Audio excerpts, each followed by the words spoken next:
Hello,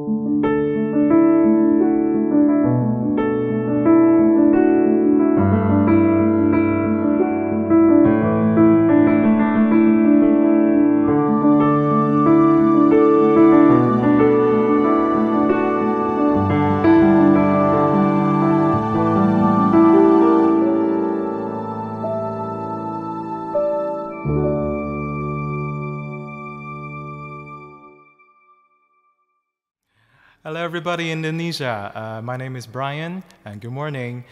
I'm going to sing a worship song, which is it's a very old hymn in English. Its name is called "Be Thou My Vision."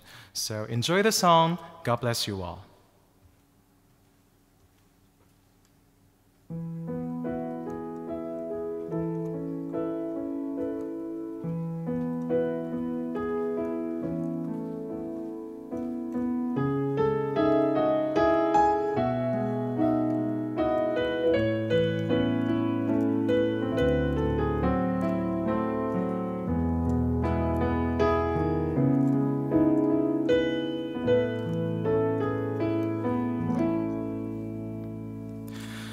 Be thou my vision, O Lord of my heart, not be all else to me save that thou art.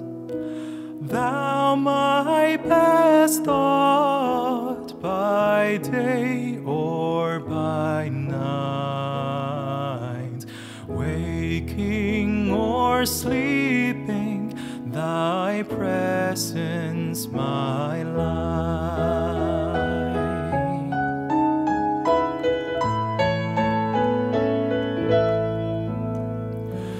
Be thou my wisdom, and thou my true word. I ever with thee, and thou with me, Lord. Thou my great Father, and I thy true Son. Thou in me dwelling, and I with thee one.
Haleluya, puji Tuhan, salam sejahtera dalam kasih Tuhan Yesus Kristus. Kembali kita akan merenungkan kebenaran firman Tuhan.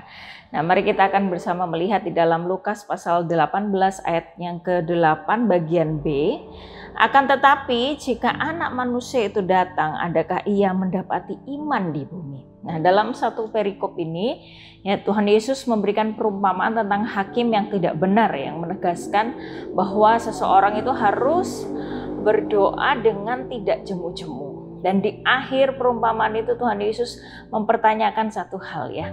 Adakah ia mendapati iman di bumi, ya, ketika dia datang kembali? Dan ini mengisyaratkan bahwa pada akhir zaman maka akan semakin sedikit didapati orang yang beriman. Nah, mengapa hal ini bisa terjadi? Ya karena kondisi dunia ini akan semakin sukar. Nah, firman Tuhan mengatakan demikian, bahwa kondisinya akan semakin sukar dan itu akan berpengaruh kepada kerohanian seseorang. Dan akan banyak orang yang gugur di dalam iman. Mengapa hal ini bisa terjadi? Ya karena banyak orang yang merasa bahwa mengikut Yesus itu adalah sesuatu yang nyaman, yang menyenangkan, ya. Tetapi mendapati bahwa realitanya tidak sesuai dengan ekspektasi. Lalu juga orang belum percaya kalau tidak melihat.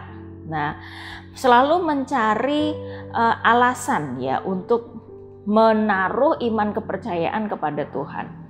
Demikian juga banyak orang yang menginginkan sesuatu yang instan, ya, sesuatu yang mudah untuk dijangkau, tidak mau berjuang, ya, di dalam iman. Ini membuat orang menjadi mudah untuk gugur di dalam iman, ya, apalagi kondisinya menjadi semakin sulit. Nah, lalu bagaimana dengan kita? Ya, apakah kita akan tetap teguh di dalam iman sampai Tuhan Yesus datang? Ataukah justru kita menjadi golongan orang yang menjadi lemah imannya, bahkan gugur di dalam iman? Nah, Roma pasal 1 ayat 17, demikian juga Galatia 3 ayat 11, Ibrani 10 ayat 38, itu mengatakan hal yang sama, yaitu bahwa orang benar itu akan hidup oleh iman. Jadi sepanjang kehidupan kita seharusnya kita berjalan dengan iman, bukan dengan penglihatan kita. Ya, memang cenderung orang itu akan percaya kepada sesuatu kalau sudah melihat, ya, kalau ada buktinya. Tetapi dalam kita mengikut Tuhan Yesus, ya, kita perlu berjalan dengan iman, ya, bukan dengan penglihatan. Mengapa? Karena kita harus percaya kepada, ya, Allah yang memang tidak terlihat, tetapi kuasanya, pekerjaannya itu nyata, ya, dinyatakan bagi orang-orang benar yang berharap, yang berseru kepada Tuhan. Nah, jangan kita menjadi puas, ya. Kita harus terus berjalan dengan iman dan kita jangan menjadi puas dengan iman yang kita miliki saat ini. Ya, ada yang berkata, imanku nggak perlu besar, cukup sebutir saja itu pun sudah dahsyat. Ya, ini seperti menyepelekan bahwa ya aku nggak perlu iman yang besar kok gitu. Padahal Tuhan Yesus menegur murid-muridnya, karena kamu sebesar biji sesawi saja, imanmu itu tidak ada. Jadi iman itu memang diumpamakan sebesar biji sesawi, benih yang paling kecil dari segala benih. Tapi kalau itu ditabur, bertumbuh, itu akan menjadi besar, menjadi satu pohon dan yang dapat dinaungi oleh burung-burung dan itu menghasilkan. Jadi iman itu harus terus bertumbuh, ya. Iman itu harus terus dilatih karena iman itu seperti otot, Bapak Ibu Saudara, ya. Jadi kalau orang tidak bekerja, orang tidak latihan, orang tidak berolahraga, ototnya itu akan menjadi lemah dan dia akan tidak sekuat orang-orang lain yang terus berlatih. Nah, iman itu harus bertumbuh, harus terus kita latih seperti halnya otot, Bapak Ibu Saudara. Jadi bagaimana dengan kita? Ya, seharusnya kita harus berjalan dengan iman. Nah, melatih iman kita itu harus setiap hari, ya, dalam sepanjang perjalanan hidup kita. Ketika kita menghadapi sesuatu, menghadapi kesulitan, marilah kita terus belajar percaya kepada Tuhan, Ya, jangan sampai ketika kita menghadapi sesuatu, pikiran kita langsung tertuju kepada seseorang. Siapa yang bisa menolong saya? Dan melupakan Tuhan. Ketika mengalami sakit, langsung teringat kepada obat, teringat kepada orang lain, siapa yang dapat menolong saya. Tapi tidak lebih dulu ingat kepada Tuhan dan menaruh pengharapan kepada Tuhan. Nah, ini perlu kita latih setiap hari.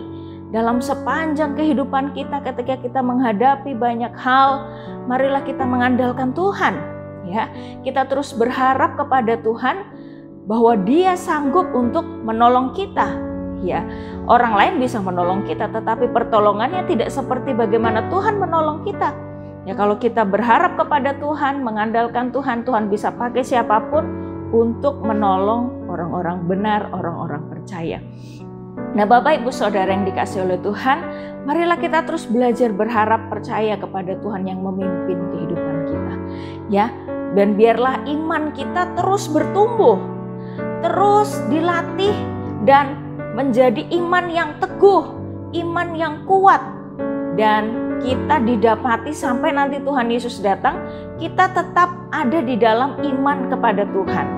Nah, kita perlu menunjukkan iman kita, yaitu dengan terus berdoa kepada Tuhan.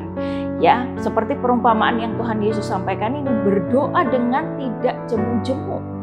Nah, meskipun kita belum mendapatkan jawaban, kita belum melihat sesuatu, tapi teruslah percaya berdoa kepada Tuhan.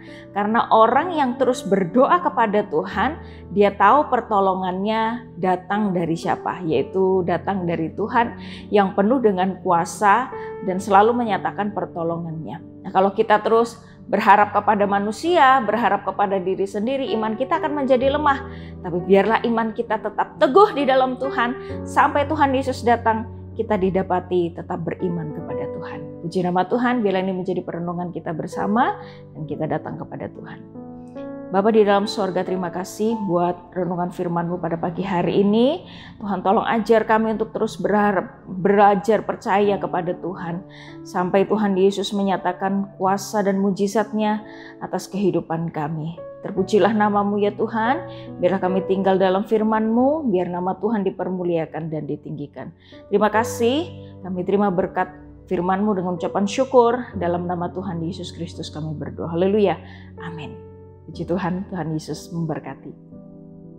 Oh, High King of Heaven, my victory won. May I reach heaven's joy, bright heaven's sun.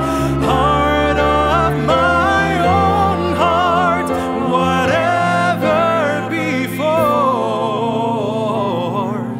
Still be my vision, O ruler of all. Still